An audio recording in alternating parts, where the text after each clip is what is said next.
좀 못 팔고 갖고 있어서 그냥 요렇게 됐는데,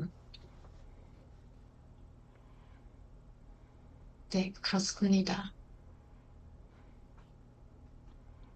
더 말씀드려야 될까요? 아니 그게 아니라 하나 에어로스페이스에 대해서 그 정리한 내용을 그러면은 부엠님부터 해서 어떻게 돌아갔는지를 얘기를 하면은 지금 음, 이게 어떻게 되는지 이해할 것 같아요. 부엠님부터 하시죠. 저 갖고 있는 것부터 하는 건가요? 받고 있는 거에서 그 갖고 지금 있는 걸. 이슈 지금 현재 이슈가 이렇고 어, 그래서 지금 현재 이런 방향일 것 같고 뭐 매도를 추매를 더 할 건지 매도하는 게 맞을 것 같던지 음, 차트 보면 나오고. 우선 그 흥구석유 같은 경우는 지금 예, 두 가지가 있는데, 그 하나 예, 플러스 나 있는 거는 떨어졌을 때 근래에 산 거였고, 음, 그리고 하나 지금 마이너스 크게 나 있는 거는 예전에 산지 꽤 오래됐어요. 근데 저거는 근래에 계속 물을 타고 있는 상태고, 음, 그 11,000원 이하로 내려올 때마다 계속 물을 타고 있어서, 원래 16,000원대였던 게 지금 13,700원까지 내려왔는데, 음, 앞으로도 떨어질 때마다 계속 추매를 해서 쟤도 같이 플러스 날 때 파는 게 저의 목표이고요. 음, 그리고 네, LG CNS는 제가 더 적극적으로 물을 탔어야 됐는데 물을 잘못된 시점에 잘못 타갖고 그냥 아직 평균 매입가가 많이 떨어지지 않은 상태로 그냥 금액만 많이 늘어난 어떤 상태는 종목? LG CNS요. LG CNS. LG CNS 차트 한번 올릴래요? 차트 보면서 얘기를 하는 게 더. 요거 바로 가면 될 것 예. 같습니다. 지금 최근 차트 봐보면 많이 올라왔었어요. 그죠?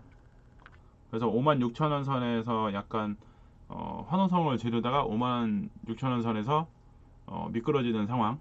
그죠? 전체 차트 예, 그렇게 쪼려서 봐보면 지금 56,000원까지 바닥 쳤다가 올라왔죠. 이 차트 봐보니까는 어떤 것 같아요? 추매를 해야 될 것인가 말아야 될 것인가? 이 차트 보고 저의 짧은 소견으로는 지금 떨어지고 있는 상태이기 때문에 네. 이게 조금, 근데 지금부터 조금씩 추매해서 더 떨어질 때까지 계속 추매해도 괜찮을 것 같아요. 저같이 지금 높은 상태에서는. 음, 지금이 정배열로 뭐 올라가고 있는 상태는 아닌 거니까 더 그렇죠. 떨어질 것 같아요. 노롱님은 어떤 것 같아요? 이 차트 흐름이?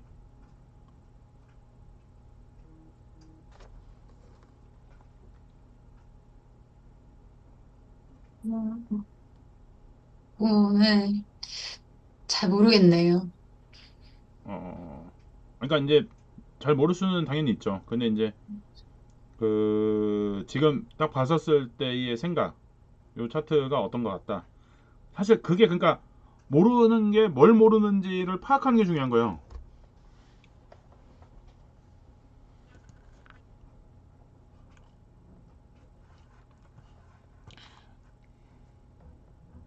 지금 보면 좀 전에 로롱님이 그 뭐야 저기 부엠님이 얘기한 것처럼 정배열은 아니에요. 정배열이 로롱님 어떤 건지는 아시죠? 5일선, 11선, 21선, 61선 이게 순차적으로 121선이 맨 밑에 있어야 되거든요. 근데 얘는 이제 신생이기 때문에 지금 한다 그러면 5일선이 위에 있어야 되는데 5일선이 밑으로 빠졌어요. 네, 5일선이 빠졌어요.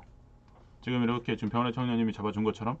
그리고 나서 21선이 밑으로 빠지면서 이게 순서가 역배열이 됐죠.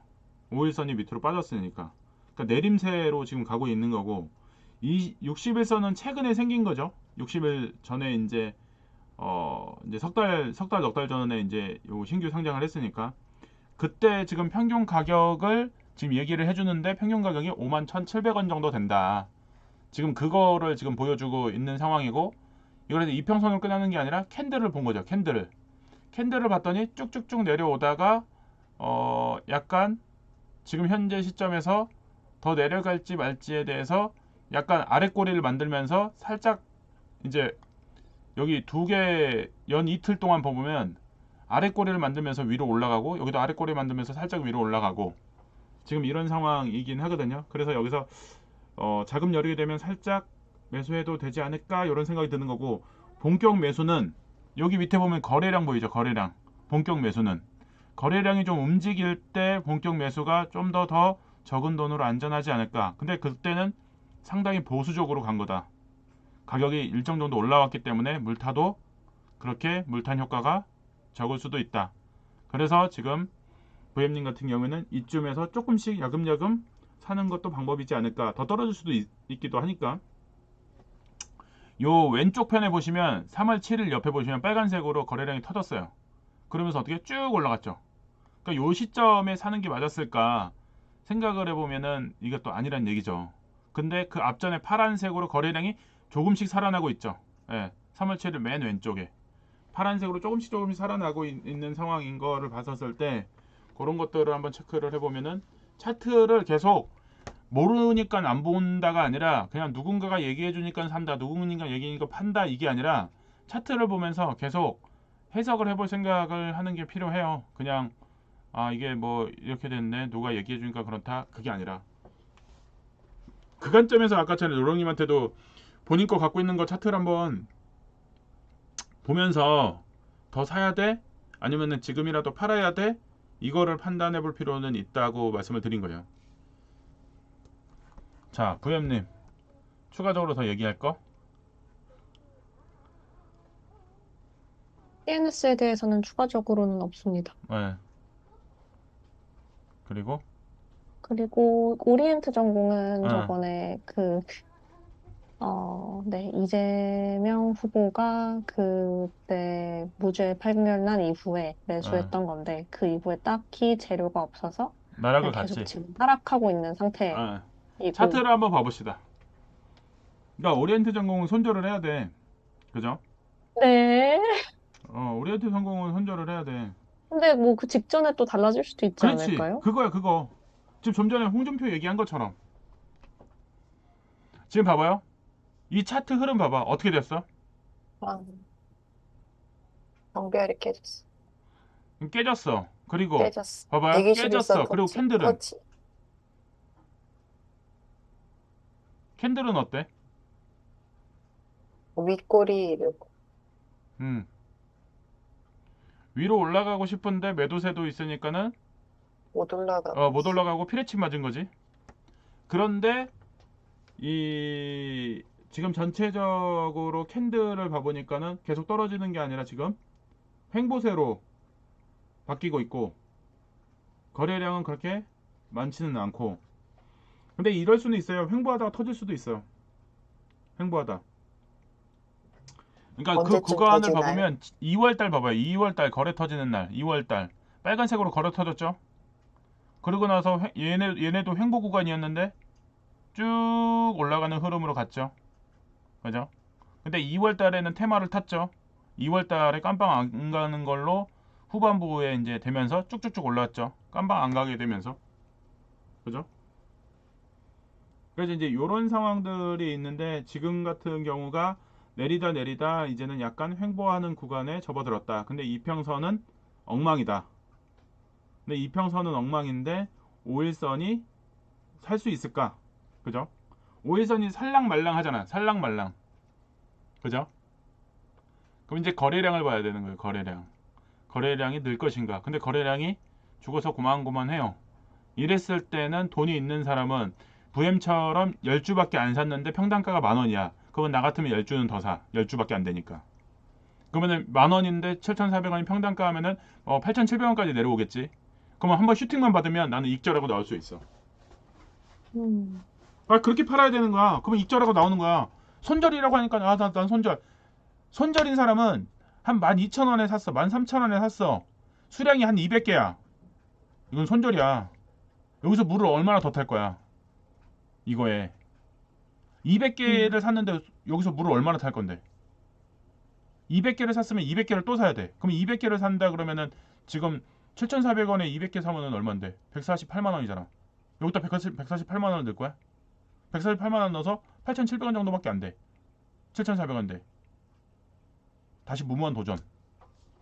그럴 바에는 147만 원을 딴 데 넣겠다. 이런 결론을 내는 거죠.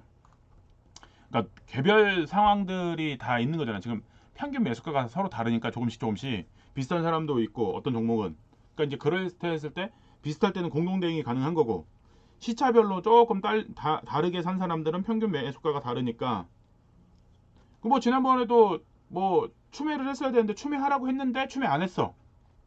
타이밍을 놓친 거야. CNS 같은 경우에도 추매하라고 했어. 안 했어. 그럼 평단가 나만 높아. 그러니까는 뭐 일부 56,000원 됐을 때 57,000원 됐을 때 수익이었는데 그때 나갔어야 되는데 안 나갔지. 예. 일부 몇 개라도 던졌어야 되는데 안 던진 거지 뭐. 방법 없지 뭐. 그러면 다시 이제 기회를 봐야 되는데 그러면 LG CNS하고 홍구 그 뭐야 이거 이 종목 이름은 오리엔트하고 오리엔트는 그냥 잡주. 근데 CNS는 잡주가 아니잖아.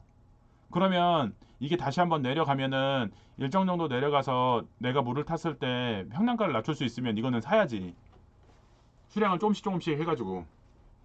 근데 그런 판단이 안 쓰면 안 되는 거야. 그럼 공부를 안 한 거야. 최소한의 공부는 해야죠. 최소한의 공부. 잡주인지 아닌지. LG CNS가 잡주는 아니잖아요. 잡주가 아니면 오히려 하락했을 때 잡는 거지. 왜 제가 유나이티드를 사라고 했겠어요? 그게 이상하게 변동이 될 수도 있지만은 어쨌든 미국 전체 그 헬스케어 보험 시장에 지대양 연방에서의 지당 영향력을 갖고 있는데 이게 반토막이 났어. 그러니까 누구는 그렇잖아요. 이거 뭐 다 날아갈 수도 있다. 근데 그거 날리기가 쉬울까요? 미국 전체에서 핸들링하고 있는데 그럼 반토막이 났다는 거는 누군가는 저 위에 있어요. 나 지금 꼭대기에 있어요. 살려주세요. 이러고 있는 사람이 있는가 하면은 우리한테는 찬스인 거죠. 돈 벌었잖아. 그죠? 그럼 여기서 어떻게 갈 것이냐를 이제 고민을 해보는 거죠. 자, 병아리 청년님. 노롱님 지금 제가 얘기하는 거 이해되세요?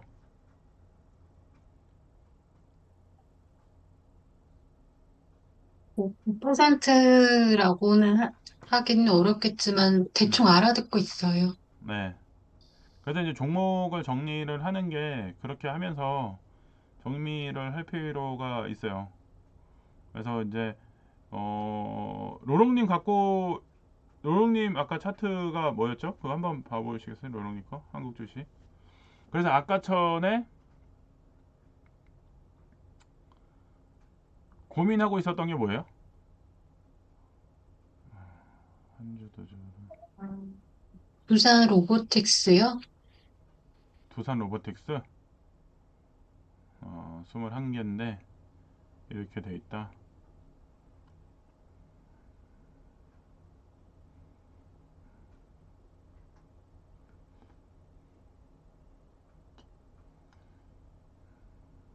홍보석유.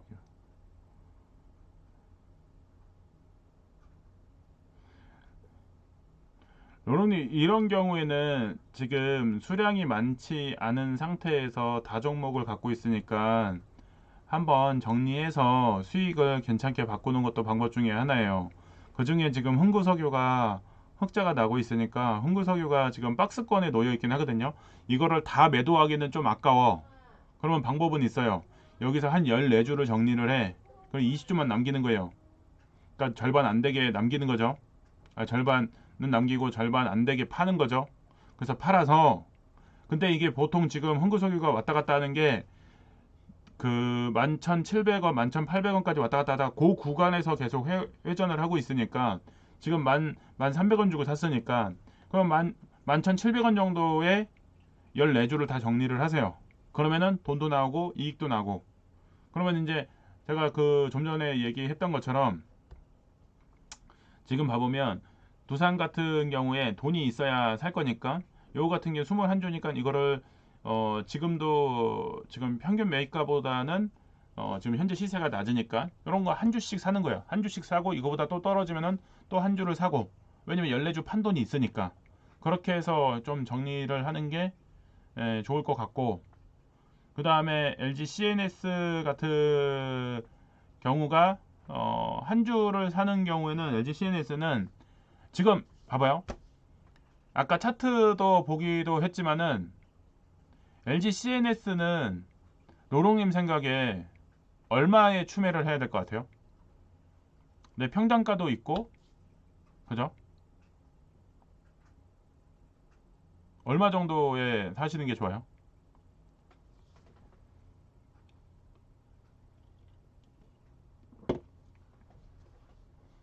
맞아요. 차트를 한번 보시겠어요? LG CNS 차트. 51,700원. 그리고 아까 로롱님 52,800원인가? 뭐 그 정도였죠.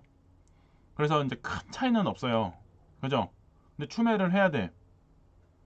그럼 어느 때쯤에 추매를 하는 게 나을까요?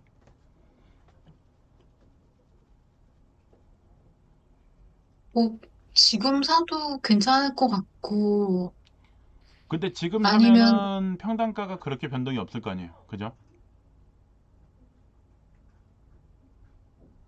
좀 더 떨어지면 사는 게 좋겠다는 그렇죠. 더 건가요? 떨어지면 사는 게, 그러니까 누군가한테는 지금 사는 게, VM은 지금 사도 돼요. 지난번에 못 사서 평단가가 낮아지질 않았으니까. 약간 여기서 주춤하면서 움직이고 있으니까. 근데 로롱님 같은 경우에는 52,800원 정도 되는데 지금 51,700원이면 이게 한 1,000원 정도밖에, 천 몇백 원 정도밖에 차이가 안 나는데 여기서 한 줄을 더 사봤자 평단가가 변화가 없어요. 그죠? 그런데 지금 60일선이 만들어졌는데 60일선을 이탈을 하면 조금 더 떨어질 수가 있는 거잖아요. 그럼 60일선이 이탈을 할지 말지를 보는 거예요. 61선이 지금 61선 노란선이 닿았잖아요. 닿다가 올라갔잖아요. 그죠? 닿다가 올라갔잖아. 그럼 이게 밑으로 네. 꺼질지 아니면 위로 올라갈지를 보시는 거라고요. 위로 올라가면은 이익으로 가는 것이고 61선을 이탈을 했다. 그러면은 지금 봐보시면은 이 기준으로 했을 때 단순 그 뭐 더 고도적으로 얘기를 하면은 이제 어려우시니까 저 같으면은 5만 원 선 정도까지는 내려와야지 내가 이걸 사면 평균 단가가 떨어질 거 아니에요. 근데 5만 원 선쯤에서 가니까 무슨 일이 있냐면 21선이 5만 원 선쯤부터 올라가고 있어요. 그래서 제가 너는 5만 원 선쯤을 잡은 거예요. 21선이 횡보를 하다가 올라가기 시작하잖아요. 5만 원 선에서 쭉 따라 올라가잖아요. 그러니까 5만 원 선까지 가면은 추매를 하는 게 내가 샀었을 때 평단가도 변동이 생기겠다. 그 생각을 하셔야 돼요. 그러니까 그래 내가 보는 게 있어야 질문도 한단 말이에요. 내가 지금 평단가 이 정도인데 이거는 지금 추매하는 게 더 나을까요? 이런 질문이 돼야지 제가 이걸 들고 있는지 만지 그걸 알 수가 있을 거 아니에요. 근데 본인이 판단이 안 돼. 차트도 보고 뭐도 보고 하면서 근데 내 평단가 기준으로 했을 때 생각을 해보는 게 필요하다는 얘기죠. 자, 병원의 네. 정리님 하시죠. 그럼 부엠님 거 마저 하면 되겠죠? 네, 하고 우리은행 거 그러면 요거 조사하신 거 네, 얘기하고 넘어가면 될까요? 네, 아, 잠시만요. 저도 거기 시트 잠깐만 켤게요. 저는 이번에 우리은행이랑 미래에셋 맵스리치를 했는데요. 둘 다 일단 제가 조금씩 보유하고 있는 거여서 앞으로 어떻게 대응하면 좋을지 생각해 보려고 이 두 개를 골랐었어요. 우리금융지주는 그 우리은행, 우리카드, 우리금융캐피탈, 증권, 신탁 등 여러 가지들의 모든 그 우리은행이 하는 것들의 지주회사이고 얘네들의 매출 구조는 밑에 내려가 보시면 나오는데 지금 흐름을 보시면 재무 분석 쪽에 보면 2020년부터 해서 재무 구조가 나와 있는데 2021년쯤에 크게 올랐다가 그 이후에는 약간 비슷한 상태를 유지하고 있는 상태예요. 근데 다만 순이익은 근래 들어서 좀 증가하기는 했는데 조금 더 밑에 내려가 보면 나오는 세부 재무 정보를 보면 여기서도 위에 있는 게 그대로 보이듯 2022년쯤에 그 순이자 이익이 최고점을 찍고 그거랑 비슷한 상태를 지금 유지를 하고 있는 상태입니다. 가장 큰 매출의 부분에 해당하는 게 이자인 거를 확인을 할 수 있고, 그러면 이 이자가 아까 이 우리금융 지주가 여러 가지 사업을 하는 거에 연결 그 실체니까, 그러면 어디서 발생하는 매출이 가장 클까 싶어서 다트에서 사업 보고서를 봤더니 은행, 카드, 캐피탈 등등 여러 가지 중에서 은행이 가장 주요한 매출을 차지하는 부분이더라고요. 그래서 이거를 왜 봤냐면 그냥 우리금융 지주와 관련된 기사들을 한번 보려고 했더니 딱히 솔직히 그 눈에 띄는 기사가 보이지 않았어요. 그러면 얘네가 하는 기업들 중에서 어떤 기업을 조사하면 좋을까 싶어서 이거를 봤더니 가장 유의적으로 영향을 미치는 쪽이 우리 은행이어서 그러면 은행에 대한 기사를 찾아보면 좋겠다 하고 기사를 찾아봤더니 그냥 근래에 보였던 거는 우리은행이 글로벌 손익을 좀 키우려고 한다는 기사가 보였어요. 여기 이 오른쪽에 있는 조그만 그 회색 표도 이것도 다트에서 가져온 건데 여기를 보시면 지금은 해외 매출이 약 한 전체 매출의 10% 정도를 차지하고 있는데 앞으로는 글로벌 관련된 것도 좀 더 키우려고 하고 있는 것 같더라고요. 그게, 근데 그럴 수밖에 없을 것 같아요. 국내에서 하는 게 아주 큰 확장성이 있지는 않을 테니까. 그럼 해외로 눈을 돌려서 그쪽에서 손익을 늘리려고 하는 게 당연한 수순일 것 같고. 그리고 우리은행 같은, 네. 근데 여기까지 조사한 다음에, 그래서 앞으로 얘에 대해서 어떤 식으로 대응을 하면 좋을지는 사실 우리은행에 대해서는 아직 생각을 못 해봐서 미래에셋 맵스 리츠로 먼저 가보도록 하겠습니다. 미래에셋 맵스 리츠를 보면 여기는 지금 미래에셋 자산 운용에서 운영을 하고 있는 리츠인데 현재 크게 세 가지의 부동산을 들고 있어요. 2019년에 처음 상장을 했고 그때는 광교 센트럴 프로지오 시티를 샀고 그 이후에 강남에 있는 KG 타워 지분권을 매입했고 2024년에는 서초구에 있는 마제스타 시티 타워 1를 매입을 해서 지금 세 개를 들고 있는 상태입니다. 그래서 얘네의 손익을 보면 사실 우리은행 같은 경우는 계속 그 이익이 나고 있는 상태였고 재무구조 자체는 탄탄해 보였는데 미래에셋 맵스리치 같은 경우는 그 밑에 내려가 보시면 손익이 나오는데 사실 손익에 뭐 아주 큰 증가나 그런 거는 전혀 없어요. 그냥 계속 큰 변화 없이 일정한 정도의 매출을 내고 있고 매출 이익을 내고 있고 뭐 전년 대비 큰 변화도 없고 그런 상태입니다. 그래서 얘 같은 경우는 다른 주식이랑 달리 뭐 엄청 큰 주식이 아니어서 그런지 딱히 목표 주가 같은 것도 없었어요. 근데 이게 근래 주가가 많이 올랐거든요.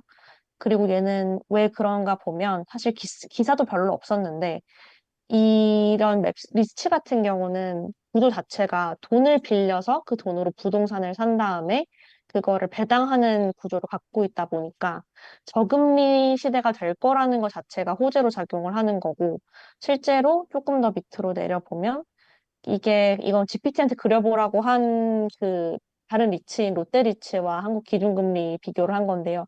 솔직히 아주, 아주 그 정교한 그래프는 아니에요. 그런데 대강 그냥 흐름이 비슷해서 그냥 붙여놨는데 여기서 보시면 아실 수 있듯이 빨간 선이 리츠의 주가고 파란 선이 지금 한국 기준금리의 변화인데 리츠는 그 금리가 올라감에 따라서 내려간 모양새를 보였어요. 그리고 여기 이게 정교하지 않다 말씀드리면 사실 근래 롯데리츠 주가가 좀 많이 올랐거든요. 금리가 내려가면서. 그래서 계속 이제 앞으로도 오늘도 또 기사 났던 게 한국이 저성장으로 인해서 금리를 낮출 것이 예상된다. 그런 기사들이 보였던 것만큼 금리를 낮춤에 따라서 다시 리츠 주가는 더 올라갈 것으로 예상이 되기 때문에 지금 갖고 있는 미래 SMX 리츠 주식들은 그대로 갖고 가려고 하기는 합니다. 그런데 다만 이걸 적극적으로 더 사는 게 좋을지에 대해서는 아직 판단을 내리지 못했습니다. 근래 많이 올랐다 보니.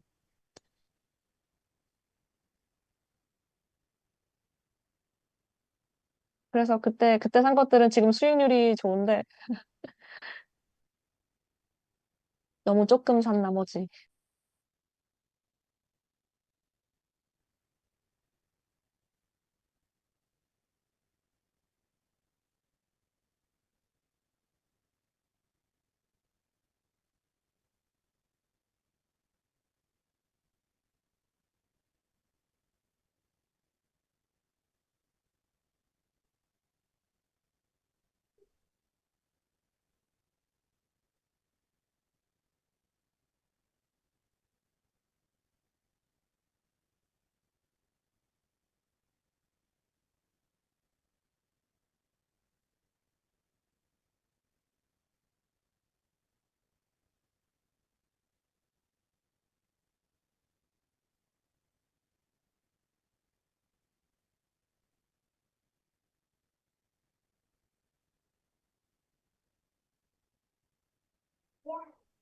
비트코인.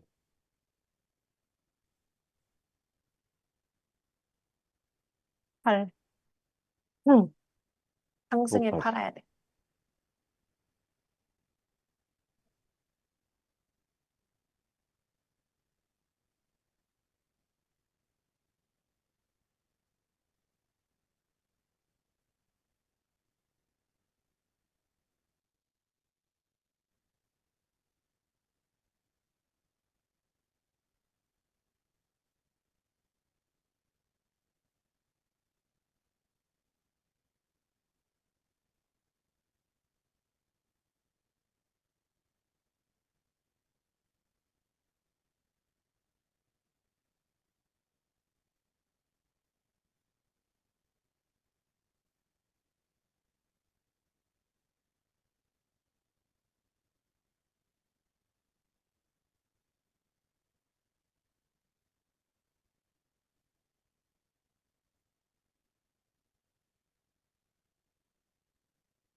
그럼 부행님 건 끝난 걸로 보고 다음으로 넘어가겠습니다. 그러면 하나만 여쭤봐도 될까요? 이게 이런 리츠 주식 같은 경우는 금리의 변화가 가장 큰 주가에 영향을 미치는 항목인 것 같은데, 미래에셋 맥스 리츠가 2019년에 상장됐고, 그리고 금리 최저였던 2021년쯤에는 이게 5,500원 정도까지도 갔던 거거든요.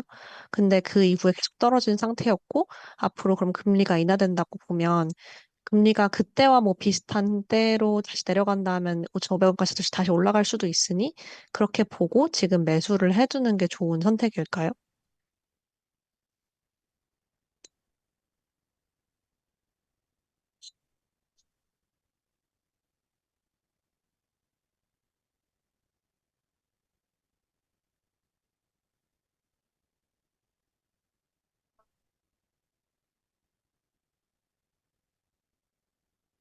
지금은 마이너스 50%인 상태죠.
네.